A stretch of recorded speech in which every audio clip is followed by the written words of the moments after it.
I just spent the last 30 days learning game development, and here's how it went.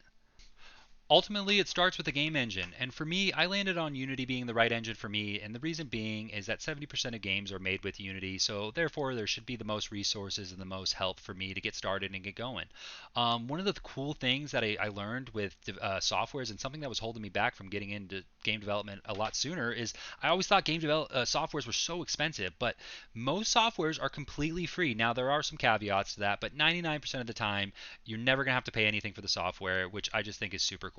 But once I downloaded Unity, I looked at the Learn tab in the hub. That was the first place I started. And as most people do with Unity, I started with the Unity Essentials. And if you are getting into Unity, I definitely recommend you start with this. It's just a great tool to give you the foundations of Unity. Helps you get going with 3D games, 2D games, audio, you name it. It just is a really, really cool tool. But from then, after I did a few tutorials and watched some videos and did some practice, as most game developers will tell you, you got to jump into your first project and see if you can apply what you've learned.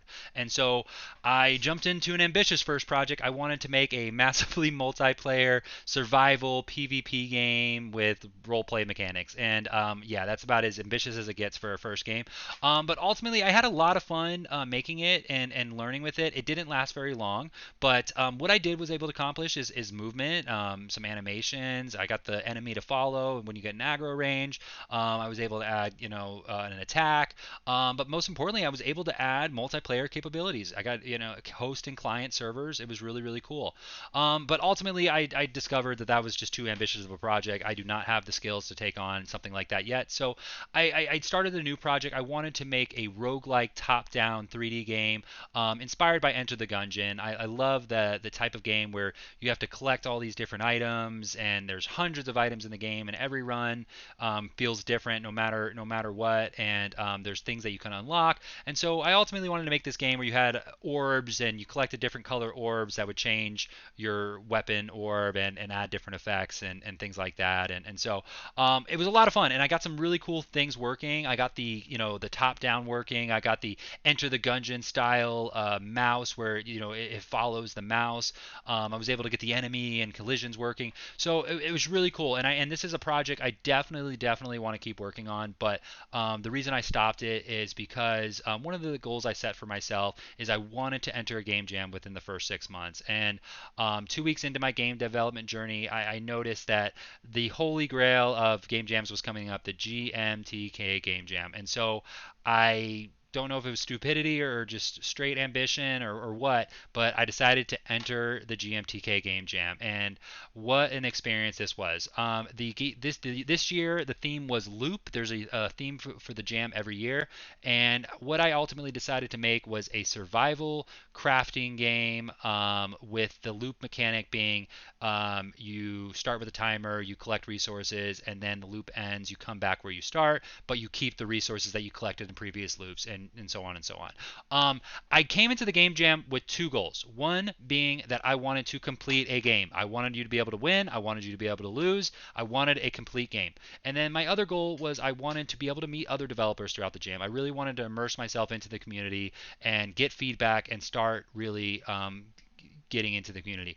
And I was able to accomplish both of these. I'm so happy I did. This was such an accomplishment for me on these last 30 days, and was such a milestone for me, and something that I've been wanting to do for so long, and I'm so happy I did. So ultimately, things that the feedback I got from my game and things I wish I would have changed. The crafting was auto crafted, so you really didn't have an idea of how you could create on the next resources. And so I spent about a day on the UI, and I could not get it working. I think if I could go back now, I could get it working, but just didn't have the skills then.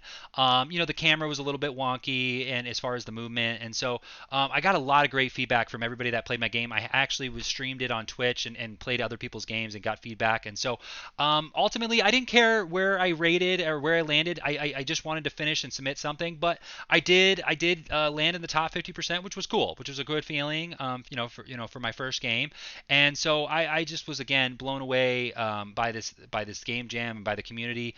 Was a little bit shy about submitting my game again. Felt like the little kid, 4-year-old's art going on the refrigerator, but I'm so glad that I did. I met so many great people and played so many great games, and these were the games I played and rated throughout the jam. So if you get a chance, definitely check them out and play them yourselves. But thank you, GMTK, and the community for allowing me to participate. It was so much fun. But ultimately, that brings us to today and my next project.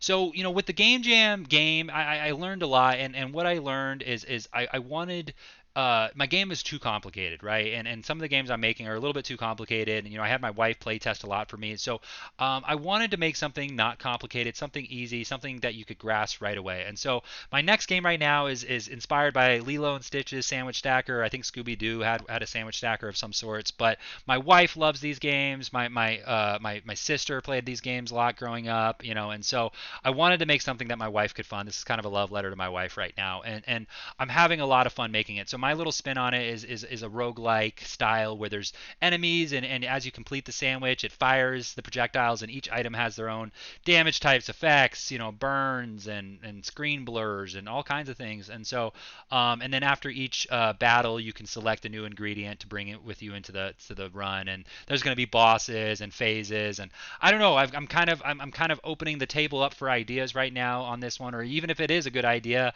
or if this even sounds fun. But regardless, if you can see on the right, this is by far the most amount of scripts I've had to apply to any game, and by far the biggest game I've done. And I've been working on it for about a week, maybe 2 weeks now, and I've just been having such a blast with it. It's felt the most clean project so far. It's felt the most complete. When problems are arising, I'm able to pick it up quick and kind of troubleshoot it fast. So ultimately, it's felt great being a game dev, learning these last 30 days. I felt I've learned so much, and I'm so excited for the future. And that's my 30-day journey learning game development.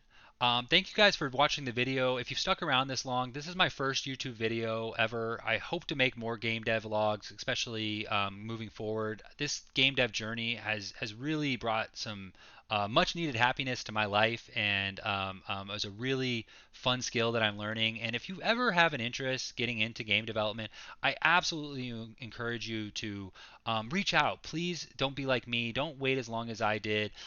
There's tons of resources out there for you to get started in this journey. And myself, I just had a new baby at the beginning of the month. I have a saint of a wife that gives me free time to allow me to do these things, and yet I still have found the time to make it work and do all the other things I love, like hanging out with my new daughter and my son and my family, and doing all the other things that I love. So if you want to get into game development, just make the jump, watch a video, download a software, start their learning courses, reach out to somebody in the community, and don't wait like I did. But ultimately, thank you for watching my video. My name is Slizzy Slay. I'm a new game dev. Please like and subscribe, leave any comments and any feedbacks, and I hope to see you in the next one. Bye.